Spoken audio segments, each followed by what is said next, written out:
기도하기 시작하겠습니다. 사랑의 아버지 하나님, 이 시간 저희를 예배 자리로 불러주시니 감사드립니다. 말씀으로 찾아오시는 주님, 오늘도 저희의 닫힌 마음을 열어주시고 말씀 가운데 주님을 만나는 은혜를 허락하여 주옵소서. 감사드리며 우리 가운데 살아 역사하시는 예수 그리스도 이름으로 기도하옵나이다.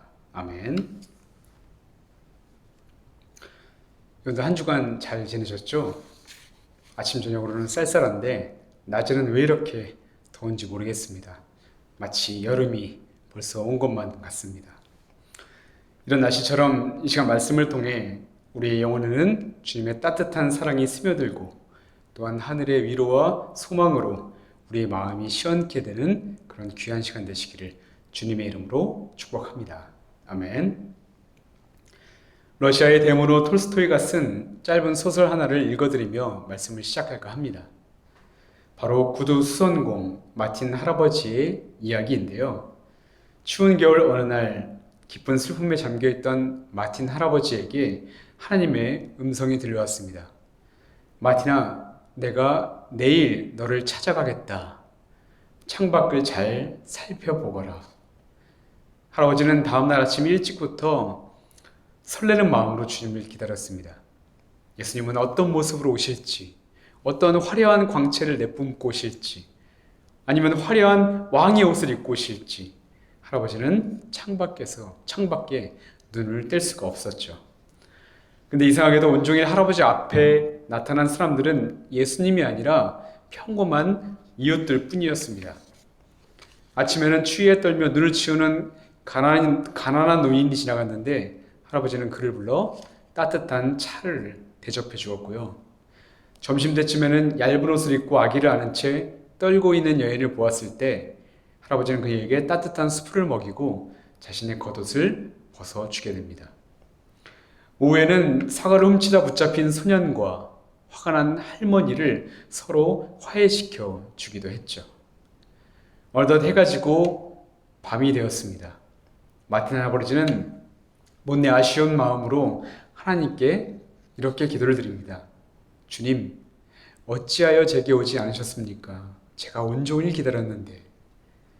그때 낮에 만났던 사람들이 환상처럼 나타나기 시작하더니 주님의 부드러운 음성이 들려왔습니다. 마틴아, 나는 오늘 너를 3번이나 찾아갔단다. 내가 도와준 그 가난한 노인이 나였고 그 여인과 배고픈 소년이 바로 나였단다. 내가 그들을 대접할 때 나는 이미 내 옆에 있었단다 라고 말입니다. 사랑하는 성도 여러분, 오늘 우리가 읽은 말씀에서도 이 마틴 할아버지처럼 옆에 계신 예수님을 알아보지 못했던 사람들이 등장합니다. 바로 엠마오로 향하던 두 제자들이었죠. 그들은 부활하신 예수님을 만나기를 간절히 바랬지만 정작 자기 곁에 있었던 그 나그네가 예수님인 줄은 전혀 몰랐었던 것이죠. 왜일까요? 그들이 꿈꾸던 주님의 모습과 눈앞에 나타난 주님의 모습이 전혀 달랐기 때문이었습니다. 사랑하는 여러분, 오늘 설교를 통해 우리도 마틴 할아버지처럼 그리고 엠마오의 제자들처럼 우리 곁에 이미 와 계신 그 주님을 놓치고 있지는 않았는지 돌아보기를 원합니다. 주님은 화려한 기적이 아니라 오늘 우리가 읽고 있는 이 성경 말씀 속에 또 우리가 나누는 따뜻한 식탁의 떡 속에 그리고 우리 곁에 이웃 속에 변장한 채 머물고 계시기 때문이죠. 그렇다면 우리가 어떻게 부활하신 주님을 만날 수 있는 것일까요? 그리고 주님과의 만남을 통해 우리가 누리는 은혜는 과연 무엇일까요? 그 답을 찾으러 함께 말씀으로 들어가 보겠습니다. 죽음 앞에 아무 소망 없었던 인류에게 예수님의 부활은 아주 큰 복음의 소식이었습니다. 이 소식은 2000년 전 무덤에서 예수님을 발견한 여인들로부터 전파되기 시작했는데요. 이후 예수님은 문을 걸어 잠그고 두려워하던 제자들을 만나셨고 의심하던 도마에게도 찾아오셔서 손에 못자국과 옆구리에 창자국을 보여주시며 자신이 다시 부활하였음을 증거하셨습니다. 부활하신 예수님을 본 사람들은 이게 다가 아니었습니다. 고린도전서 15장 3절부터 8절을 보면 이렇게 말씀하죠. 성경대로 그리스도께서 우리 죄를 위하여 죽으시고 장사 지낸 바 되었다가 성경대로 사흘 만에 다시 살아나사 게바에게 보이시고 후에 12 제자에게와 그 후에 500여 형제에게 일시에 보이셨나니 그 중에 지금까지 태반이나 살아있고 어떤 이는 잠들었으며 그 후에 야고보에게 보이셨으며 그 후에 모든 사도에게와 맨 나중에 완성되지 못하여 난 자 같은 내게도 보이셨느니라. 이 말씀처럼 예수님은 여인들, 제자들 뿐만 아니라 무려 500명이나 되는 사람들에게도 자신이 부활하셨음을 보여주셨습니다. 그런데 이렇게 직접적으로 예수님의 부활을 목격한 사람들도 있지만 조금은 특별하게 예수님을 만났던 사람들도 분명히 존재했습니다. 그가 바로 방금 읽은 고린도전서를 기록한 사도 바울이었는데요. 사도행전 9장을 보면 예수님이 부활하시고 3년이 지났을 때 다메섹 도상에서 강한 빛으로 찾아오신 예수님은 바울에게 뚜렷한 음성으로 임하셨습니다. 나는 내가 박해하는 예수다. 나는 내가 박해하는 나사렛 예수다.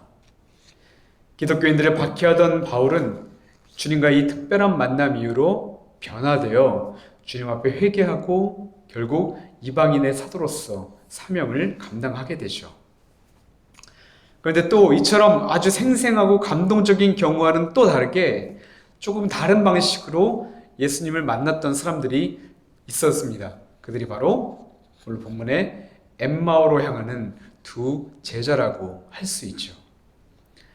이 이야기는 본문을 제외하고 요한복음 20장 10절에서 두 제자가 자기 집으로 돌아갔다 이렇게 짧게 한마디만 나오고 더 이상 나오지 않는 그런 내용입니다. 근데 유독 본문인 누가복음에만 아주 많은 부분을 차지하고 있는 것으로 보아 분명히 중요한 메시지가 담겨져 있겠구나라는 것을 우리는 쉽게 알 수가 있겠죠. 지금도 가끔 신앙인들의 이야기를 들어보면, 간증들을 들어보면 참 놀라운 이야기들을 많이 듣게 됩니다.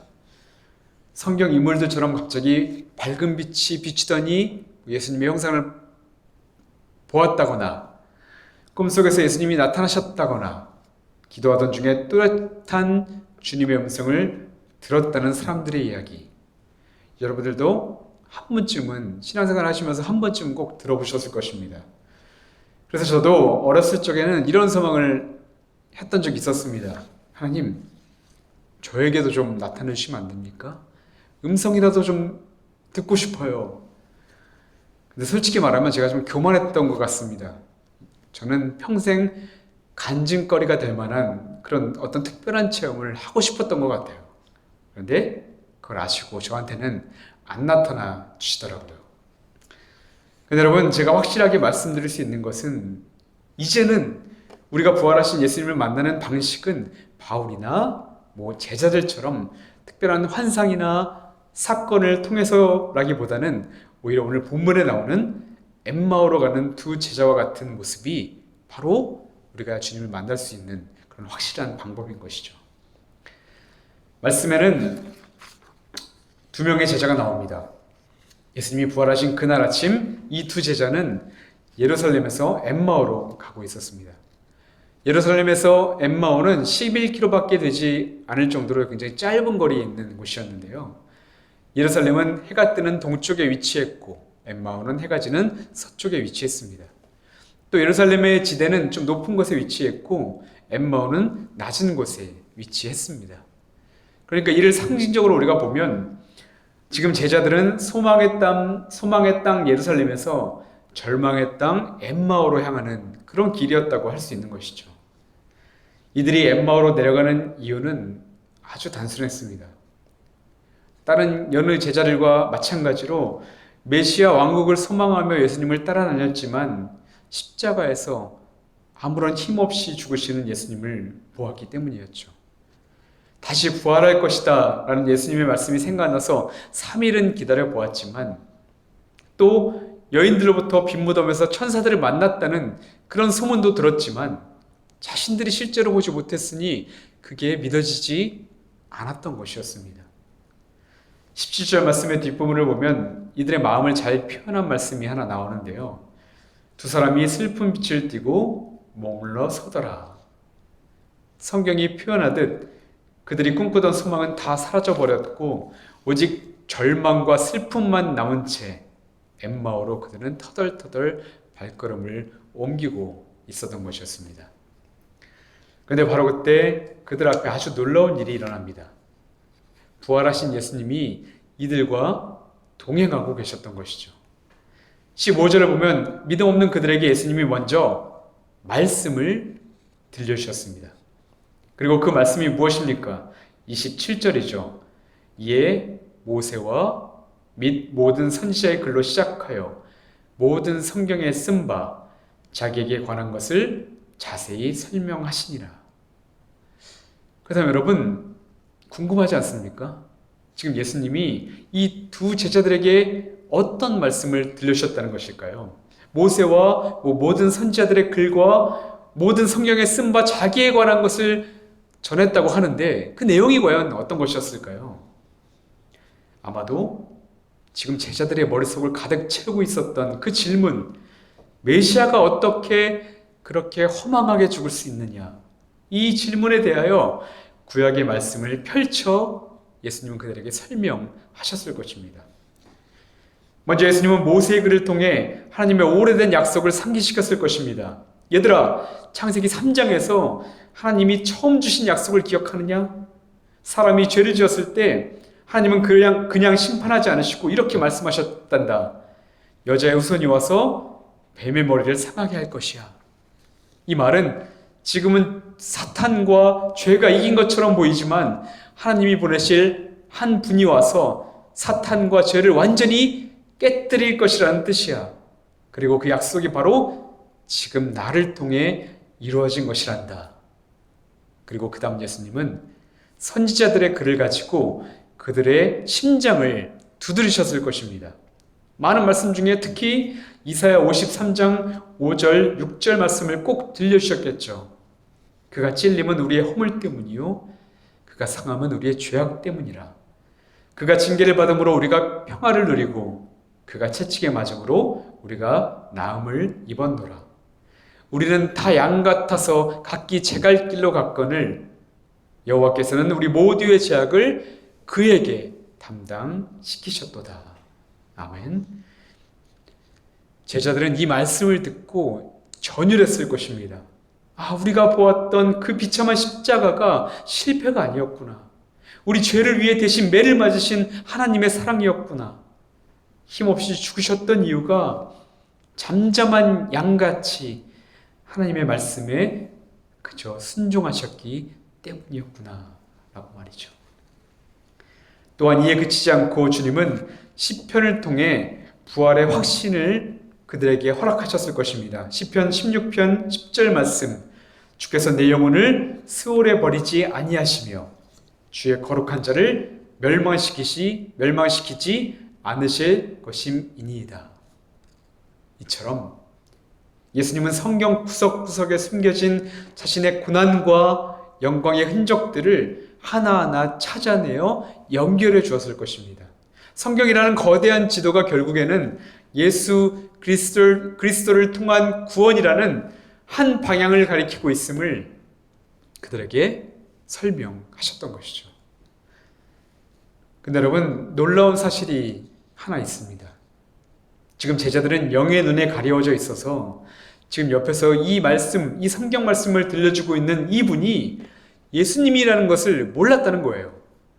그러나 후에 반응은 있었죠. 32절을 보면 길에서 우리에게 말씀하시고 우리에게 성경을 풀어주실 때 우리 마음이 뜨겁지 아니하더냐. 우리에게 말씀하시고 성경을 풀어주실 때 마음이 뜨겁지 않았냐. 여기서 마음이 뜨겁다는 것은 단순히 감정이 뜨거워졌다는 것이 아니라 주님의 말씀이 들려질 때 우리의 심령 깊은 곳에서 믿음이 일어나기 시작했다는 뜻입니다. 여러분, 그렇습니다. 이것이야말로 우리가 부활하신 예수님을 만날 수 있는 가장 확실하고도 가장 특별한 순간임을 기억해야만 합니다. 보십시오.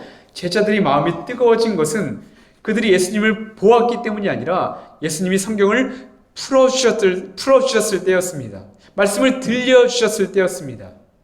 그러니까 주님은 어떤 신비한 체험보다, 어떤 신비한 환상보다 기록된 말씀을 통해 우리의 마음에 믿음의 불을 지피신다는 것을 지금 이 말씀을 통하여 우리에게 전해주고 있다는 것입니다. 이 뜨거움은 훗날 베드로의 설교를 듣는 이들에게도 아주 똑같이 나타나게 되는데요. 첫째 성서봉독이었던 사도행전 2장 36절을 보면 베드로는 너희가 못 박은 이 예수를 하나님이 주와 그리스도가 되게 하셨다라고 이 유대인들과 이스라엘 백성들에게 선포합니다. 그런데 이어지는 37절을 보면 그때 사람들의 반응이 무엇이었습니까? 마음에 찔렸다라고 표현합니다. 마음에 찔렸다. 여기서 마음에 찔렸다는 것은 헬라어로 카테니게산 텐 카르디안이라는 단어로 하나님의 말씀이 그들의 심장을 꿰뚫어서 자신들이 예수를 십자가에 못 박은 그 죄인이라는 사실을 깨닫게 하셨던 것이죠. 그래서 그들은 우리가 이제 어떻게 해야 합니까? 라며 회개하고 구원을 갈망할 수가 있게 되었다는 것이죠.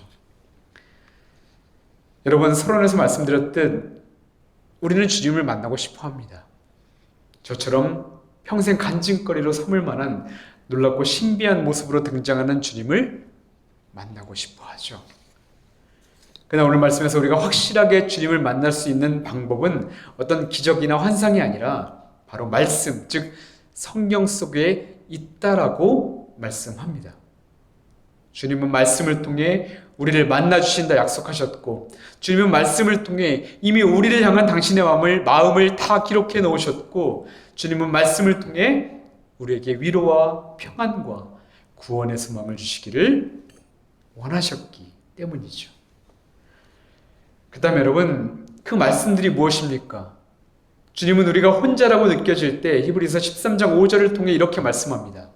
내가 너를 떠나지 아니하며 버리지 아니하리라. 주님은 우리가 죄로 인해 마음이 무너질 때 요한일서 1장 7절을 통해 이렇게 선포하십니다. 그 아들 예수의 피가 우리를 모든 죄에서 깨끗하게 하실 것이요.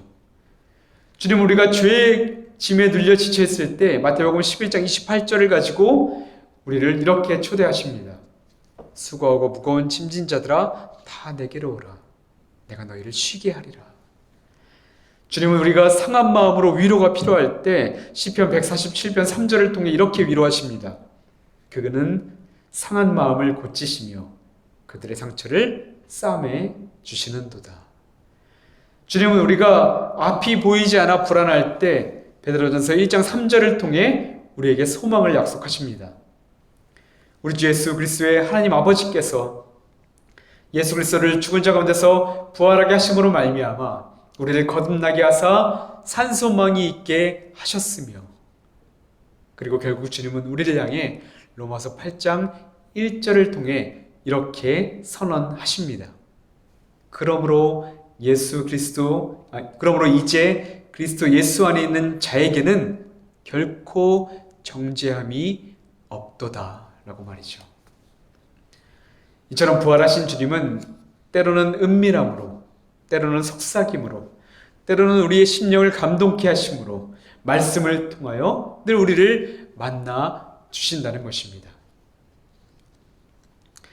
말씀으로 주님을 만난 대표적인 인물을 한 명 소개할까 합니다.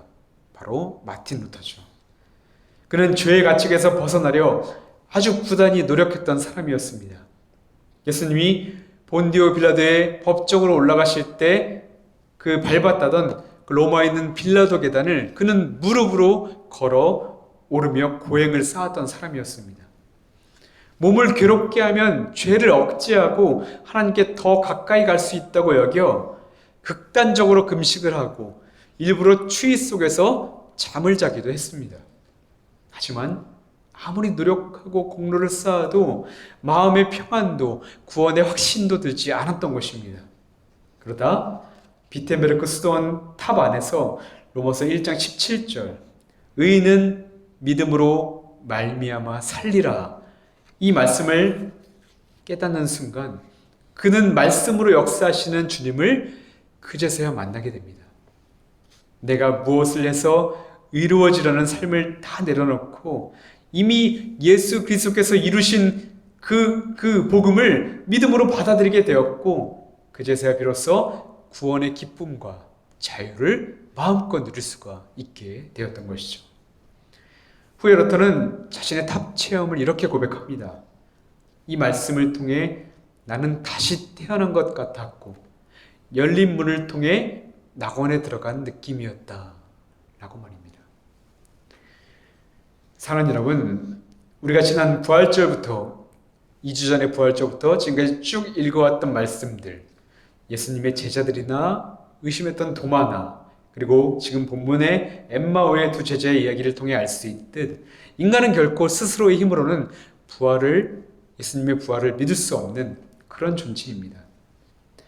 하지만 성경은 이런 우리에게 분명한 메시지를 전해줍니다. 두 제자에게 말씀을 들려주신 예수님은 2000년이 지난 지금도 여전히 말씀을 통하여 자신을 드러내시고 보여주시고 또 부활을 믿게 하신다는 사실이죠. 혹시 저와 같이 주님을 만나고 싶은 분이 계십니까? 그렇다면 성령님이 우리의 영혼의 길을 좀 열어주시고 말씀이 진정 나를 향한 하나님의 음성으로 들려지기를 소망하며 기도하시기 바랍니다. 살아계신 주님께서 반드시 말씀 가운데 임하셔서 여러분을 만나주시고 소망을 주시고 때로는 위로해 주시고 때로는 능력 주셔서 그리고 무엇보다 죄로부터 자유하게 하셔서 구원의 기쁨을 마음껏 누릴 수 있도록 주님께서 은혜를 허락해 주실 것입니다. 부활하신 주님이 주시는 이 놀라운 은혜가 저 여러분의 삶 가운데 가득하기를 주님의 이름으로 축복합니다. 아멘. 한 가지 메시지를 더 나누고 말씀을 마치려고 합니다. 25절을 보면 어느덧 시간이 흘러 두 제자가 가려던 마을에 다다르게 되었습니다.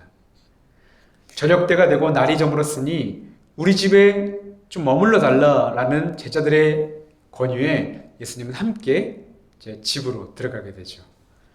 그런데 식사를 하던 도중 또 다른 놀라운 일이 하나 일어나게 됩니다. 30절과 31절을 보면 저희와 함께 음식 잡수실 때에 떡을 가지사 축사하시고 떼어 저희에게 주심에 저희 눈이 밝아져 그인 줄 알아보더니, 식사 중에 그제서야 함께 하시던 이 분이 그저 평범한 나그네가 아니라 예수님이었음을 알아보게 되었던 것이죠. 근데 여러분, 이 식사 자리는 단순히 먹고 마시는 그런 자리가 아니었습니다. 30절에 나오는 단어들을 다시 한번 보십시오. 떡을 가지사 축사하시고 떼어 제자들에게 주셨다. 여기 나오는 단어는 모두 오병이어의 기적과 예수님과 제자들의 최후의 만찬 때 사용했었던 그 성찬의 언어들과 똑같은 단어들입니다. 포도주만 언급하지 않았지 그대로 성찬 예식이었다는 것이죠. 이게 무슨 뜻이냐면 예수님의 이름으로 떡을 떼는 성찬 가운데 부활하신 예수님이 우리의 영의 눈을 밝혀주시고 당신이 지금 우리와 함께 하신다는 그 사실을 믿게 하신다는 것입니다. 우리 루터교에서 말하는 은총의 방편 두 가지가 무엇입니까? 바로 말씀과 성례전입니다. 주님의 모습을 우리는 볼 수 없지만, 우리의 눈으로는 볼 수 없지만 귀로 들리는 말씀인 설교를 통하여, 그리고 눈으로 보이는 말씀인 성만찬을 통하여 우리를 만나주시고 은혜를 베풀어 주신다는 것이죠. 바로 그 성만찬을 통해 부활하신 예수님은 우리에게 이렇게 말씀합니다. 나는 너를 위해 죽었단다. 나는 너를 위해 내 몸을 내어주었고 나는 너의 죄를 용서하기 위해 내 피를 흘린 거야. 떡과 포도주와 함께하는 내 몸과 피를 믿음으로 먹고 마시렴. 그러면 너는 내가 너를 위해 죽기까지 사랑했음을 확신할 수 있게 될 거야 라고 말입니다. 사랑하는 여러분, 우리 루터교는 매주 말씀과 성례전을 중심으로 예배가 진행됩니다. 이 시간이 얼마나 복되고 은혜로운 자리인지를 여러분들이 꼭 기억하셨으면 좋겠습니다. 왜냐하면 그 시간이야말로 우리가 하나님을 만나고 하나님의 은혜를 한없이 공급받는 아주 귀하고 소중한 시간이기 때문입니다. 바라기는 말씀과 성례전을 통하여 우리 모두가 살아계신 주님을 만나고 우리를 용서하시고 죽기까지 사랑하신 그 놀라운 은혜를 깨닫게 되기를 주님의 이름으로 축복합니다. 아멘. 이제 말씀을 마치려고 합니다. 오늘 엠마오로 가던 제자들은 단 둘이서만 절망의 길을 걷고 있다고 생각했습니다. 그러나 분명한 사실은 그들이 미처 인지하지 못한 순간에도, 눈물 흘리며 절망의 탄식을 내뱉던 그 순간에도 그들 곁에 동행하셨던 한 분, 바로 예수님이 계셨다는 사실입니다. 사랑하는 여러분, 우리 인생도 마찬가지입니다. 부활하시고 승천하시기 직전 주님은 이 땅에 남겨진 제자들에게, 그리고 지금 이 땅을 살아가는 우리들에게 가장 아름답고 확실한 마지막 약속을 하나 남겨주셨습니다. 마태복음 28장 20절 말씀이죠. 볼지어다 내가 세상 끝날까지 너희와 항상 함께 있으리라. 아멘. 이 말씀처럼 지금 우리 눈에 보이지 않지만 여러분의 곁에는 지금 보이지 않는 주님께서 늘 함께 하십니다.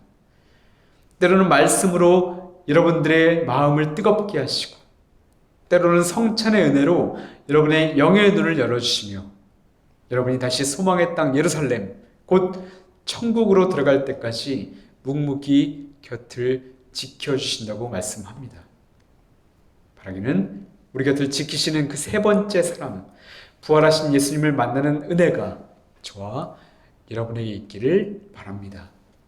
그래야 여러분의 곁을 끝까지 지키시는 그 주님의 손을 굳게 잡고 구원의 길을 걷는 저와 여러분 되기를 주님의 이름으로 축복합니다. 아멘. 기도하겠습니다. 은혜의 주님, 오늘도 말씀으로 저희를 만나주시니 감사합니다. 엠마오의 제자들처럼 말씀 가운데 마음이 뜨거워지게 하시고 성찬 가운데 우리의 영의 눈을 열어주셔서 우리의 삶 속에서 동행하시는 주님을 우리가 다 믿고 보고 느끼게 하여 주시옵소서. 또한 절망이 아닌 소망의 길로 다시 돌이키는 믿음을 주시고 천국으로 이끄시는 주님의 손을 잡고 살아가는 은혜를 허락하여 주옵소서. 감사드리며 우리를 사랑하시는 예수 그리스도의 이름으로 간절히 기도하옵나이다. 아멘.